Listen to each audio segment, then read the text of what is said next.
Welcome back to Pastures Green. Harry says, apologise to Mason now. Just please back this effing club. Well, let's find out whether we've got any apologies these four are going to be doing to Ryan Mason. How are you all doing? Welcome back to Pastures Green. 20 minutes of West Brom chat. What a week it's been for the Baggies. 1-0 up against Birmingham, got a point, and then 1-0 down to Swansea within 11 seconds.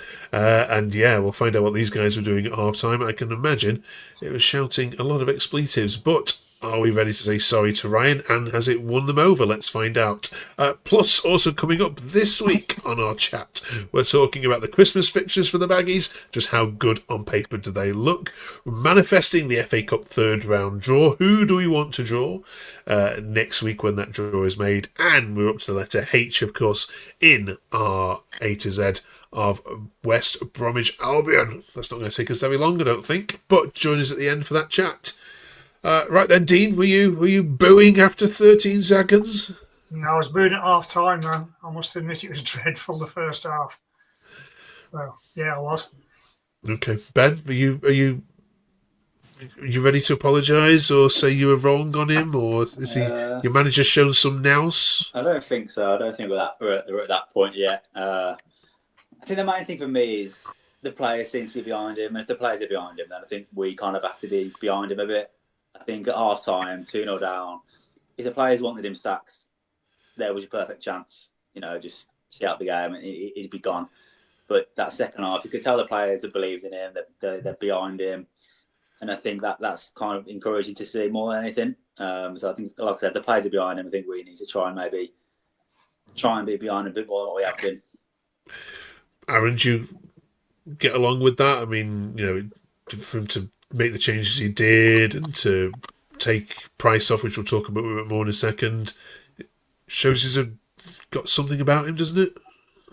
Well, he shows his learning for one, which is a good sign. I mean, in previous games, he hasn't. We've been in a similar situation, and he hasn't done what he's done. And obviously, it's worked this time around. I think four subs at half time or 4 subs early into the second half. It was a really good change around. Obviously, a well-needed one as well, and it paid off within about 2 minutes. So it was a well-needed substitution to be made. I think, obviously, from what Ben said, I think it is a bit too early to be all happy and cheerful and everything else, because this is the first time it's gone well, and obviously we want to see more of that, which is obviously the point of football. You want to win games, but it hasn't been great so far. It's good to see that we have got a bit of bottle about us, and we can turn things around when we're when it's looking bleak. But I think it's too early to be all happy and cheerful. Okay. Now, Dan, I think Dean has called Isaac Price part of the problem in the last couple of weeks, and this tweet here highlighted exactly that. Saul says he's finally got some balls and took Price off at half-time, and the energy went right up. Price slows the game down so much, and obviously we know how bad he is at playing. Please now learn from it and stop starting him. Same with Junior. Are they right, Dan? Well, to be fair, with Isaac Price, he had a really good start to the season, and then I think he just went to his head and thought he was untouchable.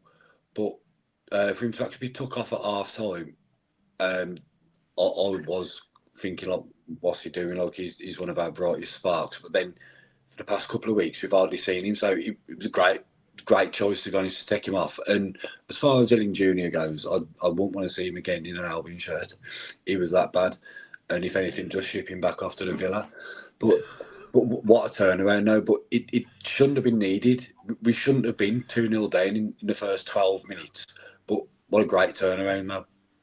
Yeah, absolutely. The scenes at full time, you said the players were running to the manager, weren't they, in that third goal as well, which if they didn't like him, then Dean, they wouldn't be doing. Do you subscribe to everything we've been talking about? Where are you? Because you've seen the comments last week on this video. You were getting a bit of pelters from people watching this saying, Dean obviously isn't a fan, and Dean needs to give him more time. Where are you at? Are you ready to give him another month? Well, let's see what the next few games bring. I'm not getting carried away. Yeah, and if you see what I tweeted out yesterday, fair play to him. I think he knew he had 45 minutes to save his job. So he rolled the dice at half-time. First time he's done this, he made 4 changes at half-time, and he took his favourites off, Price, Phillips, who's been dreadful. and it made such a difference. They had a new lease of life, and I think we went from the worst half of the season to the best half of the season in one game. So, yeah, fair play to him. He got it right second half on Saturday. The jury's still out. Let's see what happens at QPR on Saturday. He's got to play the same team, I would have thought, as the second half. Yeah, that's what I wanted to ask you. This Tom says every player that started that second half needs to start that game against QPR. All of them were brilliant, and Campbell was superb when he came on. Yeah, come on, you baggies. Yeah, is Tom right, Dean? Yeah. Yeah, Campbell did. In fact, I thought Campbell had played well the previous two games, and this is another thing what Mason does. When somebody plays well, he seems to disappear for the next game. So I wouldn't have dropped him in the first place. He gets some stick, but fairness, Gilchrist had a horrendous first half. So, that was one of the changes that had to be made. But no, he played well, I thought. The letter we're doing this week is H, so of course we have to talk about your big H at the moment, Ben. Yeah, Hegebo better than Haaland. Yeah, yeah. I mean, we're all pleased for the lad, aren't we? Is it fair to say he's not had the service until Johnson suddenly started finding him? Yeah, I think obviously Johnson, it was at Coventry. I think he benefited a lot from having Madger alongside him on a Saturday. Just a bit more service, I think. Naturally, to play two strikers, the centre backs have got two players to worry about rather than one, so that helps. I think a lot of the time the ball's chucked up to him and he's trying to hold it off, and he's got three centre backs around him. It's really hard for him to do anything. But I think with Madger alongside him, he was much better having that service. So I think moving forward, he has to have someone alongside him, whether that be Madger or, dare I say, even DK. But I think he's my he never gets attracted to off Swansea. So going on Saturday, I think Christian Bielik did really well when he came on. I think he probably got overlooked with it all, but he came on half time and looked really comfortable on the ball, really solid. And I think he's going to be an important player over the next few games, because Phillips is suspended, I think, on Saturday. So I would assume he'd come in to start. But I was really impressed with what he did when he came on. Okay. Malumbi, Aaron, we've got to talk about as well, because of course on last week's episode we were all giving him a bit of a hard time. He's redeemed himself a little bit. Yeah, totally. I mean, obviously the sending off at Coventry was a massive negative. It completely sold us the game, and everyone turned against him, which in hindsight is rightfully done. But I mean, he scored again today. On Saturday, which is obviously very, very good. He's used to getting a few late winners, I should say. And it's just a really appreciated and really well needed goal. It's good to see at the end as well that it was all running towards Mason, which obviously, Ben said earlier, it's nice to see that there's a bit of cohesion and we should all get behind him. It's good to see. Malumbi played well, I thought, anyway. It's obviously Mason took a risk throwing him straight back in because he could have played Diakite or he could have played Styles in the midfield. He could have played anyone. But no, he played well, and he's given Mason something to think about now, and obviously repaid the faith he's shown in him. Yeah. Okay. Cheers for Aaron. Dan, Birmingham midweek. Just touch on that game, please, for a second. Performance-wise, were you happy with the performance? Yeah, it weren't too bad in patches, but with it being Albion, you could see that they was going to equalise over the past few results as well that we've had. We've always conceded late in the last 15 minutes, and I could see it coming a mile off. I stood there in the pub and I was like, they'll score here. They'll score here. And lo and behold, they did.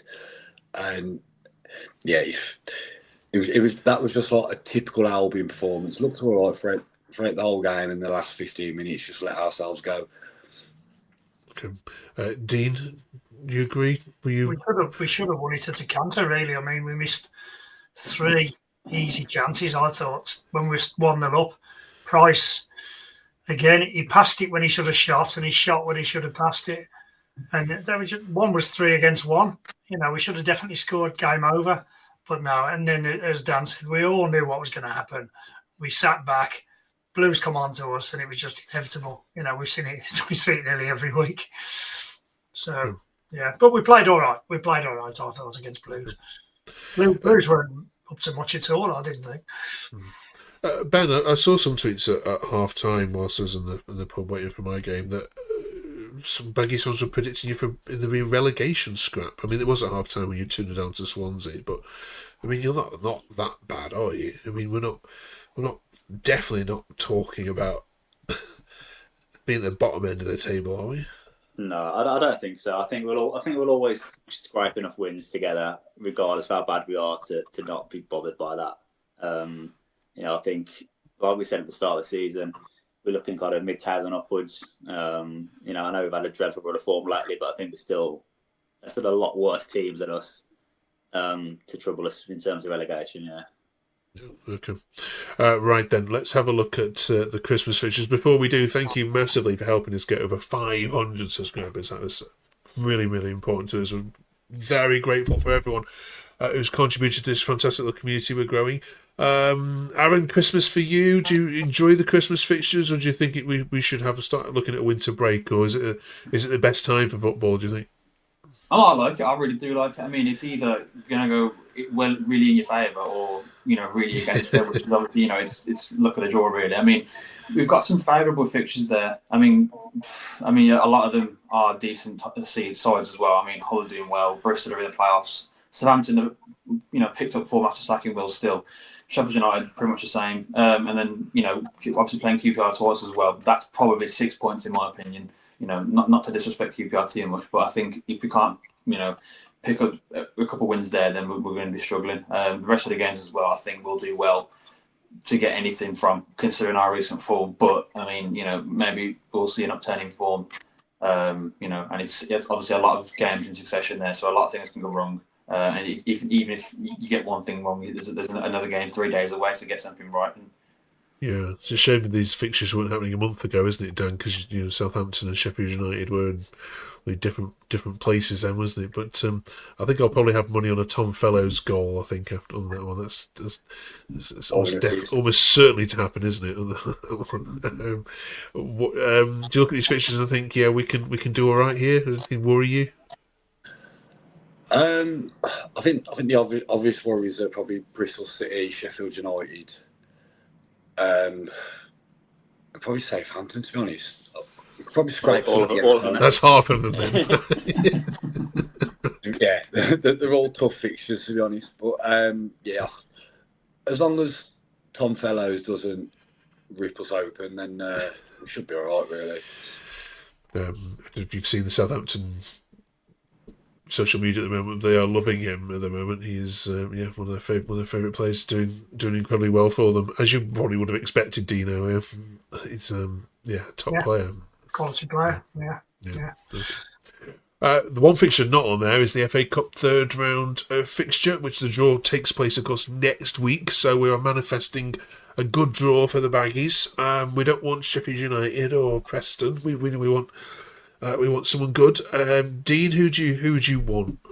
Same every year. Somewhere I haven't been, a good away trip, or a Premier team won the grounds. Everton or Tottenham, somewhere we haven't had a chance to go yet. Yeah. If not, somebody like Harrogate or something. Away. Come on, we'll have a doubt in Liverpool. There's a nice new stadium you can come and look at there. Yeah. Can't promise you'll get through. I'll take that. Be good. Okay. Ben? I mean, it's Aaron's doorstep. You can crash on Aaron's floor now. You pull Liverpool bound, can't you? Ben? Yeah, similar to what Dean said. I think you want to avoid those all championship ties. A nice Prem team will be good. Where you get about 8,000 tickets. Set it out. Have a right good day of it. Something like that. Yeah. Okay, Aaron. Well, I mean, you said a good team, and I was going to say Wolves, but I can't really say that's a good team anymore. But I think if it was to be Wolves, I think we owe them for when we played them last time, and ruined our day. It wasn't very nice. Half of my family are Wolves fans, so I can imagine it wasn't great for me to experience either. But Everton or Liverpool for me, obviously living in Liverpool now, it'd be a lot easier for me to get to. But failing that, someone very winnable, because I'd like to go far in this competition if we're not going to do anything in the league. Liverpool's very winnable, mate, at the moment. We've been watching their games. Dan? I want a lower league side to be honest, just to try and progress a bit more in the cup this time. I'll probably stay away from any Premier League side because we'll end up bottling it as per usual. But yeah, I'd like a non-league side, someone we've never even heard of. Okay, all right. You know it's going to be it's going to be Preston, isn't it? Or yeah, it's definitely going to be Stoke or something like that. Right, join us next week when we'll look at that. Then finally this week we're doing the letter H. We've got. So just make this easy. We've got to put the Hawthorns in, haven't we? There's no other thing we can put in other than Hawthorns. No, any notable Probably mentions? Controversial one. Yeah, Maybe Lee Hughes. I got 3 Albion legends down here. Oh, okay. Go on. Yeah, Bobby Hope, who was you lot wouldn't have seen him play, was brilliant. Ace Hartford played for you lot as well. Really good. And before that, not as a manager, but as a player, England international Don Howe. You know, they're all Albion legends in their own right. So, Can they go in above the ground? That's the highest ground in the league. highest ground in the league. Yeah, I mean, when was your first trip to the Hawthorns, Dean? What age were you? About 1965. I know. Right. Okay. Yeah. Right, I figure the Hawthorns has to go in, fellas. Sorry, Dean, and there's all heroic, all heroes, but they've all got their honourable mentions. Brilliant. Now they do need your help next week for the letter I. I can't imagine that all of them are going to come back here next week with a full list of players or events that begin with I, unless they've got a Ipswich, a memory against Ipswich or something like that. So join us for that. Thank you very much for watching. Good luck, of course, this weekend. Against QPR down in London, and we'll see you hopefully safely back here next week with all our Christmas trees up as well. See you then. See